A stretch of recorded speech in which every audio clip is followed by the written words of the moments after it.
Hi, I'm Laurie Thomas with the University of Kentucky Department of Forestry and Natural Resources, and I'm standing here in front of the tree of the week, the flowering dogwood. Now, the dogwood is probably one of our best known and most cherished of our small trees. We find it's common in our woodlands, and it may even be more common in our landscapes and our yards.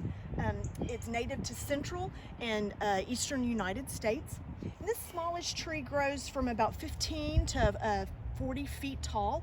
And right now it's easy to pick out, and because of what many people think are the flowers, which are the four white, look like petals with little notches in them.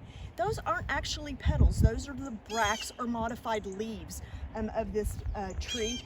In the center of these four bracts are a group of flowers, kind of a nondescript little group of flowers. And the white coloration that you see here is what we would find in nature. That's what's going to be in your woodland. The pinks that we see out in our landscapes, in our yards, that's from a variety. It's one of the cultivars of flowering dogwood, because there are a lot of different cultivars for flowering dogwood.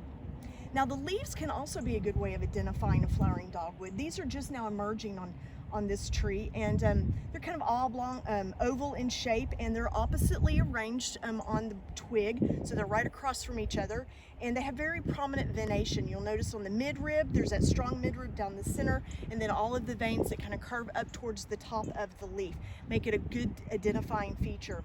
Now, these leaves will become a very attractive reddish to purple color in the fall, so it's also a very attractive tree in the fall. And speaking of the fall, the fruit of the flowering dogwood is an important wildlife food. It's an attractive red drupe. They'll be in clusters of usually 3 to 5.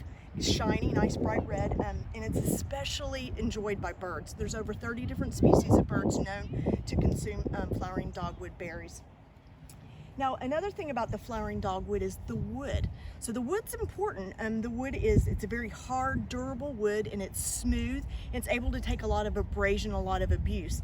And it's been used in our textile industry for years. It's used to make spools, shuttlecocks, and dowels in the textile industry. And so it's got very fine wood. Now, flowering dogwood does best on well-drained soils. It can grow in the shade and it can grow in full sun, but it does best in partial shade. So it's a great landscape tree, and it's a great tree out in your woods as well. Did you know the scientific name of flowering dogwood is Cornus florida? Cornus comes from the Latin cornu, which means hard and refers to the wood of the tree. Remember, it's got the hard wood. And florida comes from the Latin flos, which means flower. So it's a flowering dogwood. So I hope you all have the opportunity to get out in your neighborhood, maybe get to the park, get out in your woodland and enjoy flowering dogwood this spring.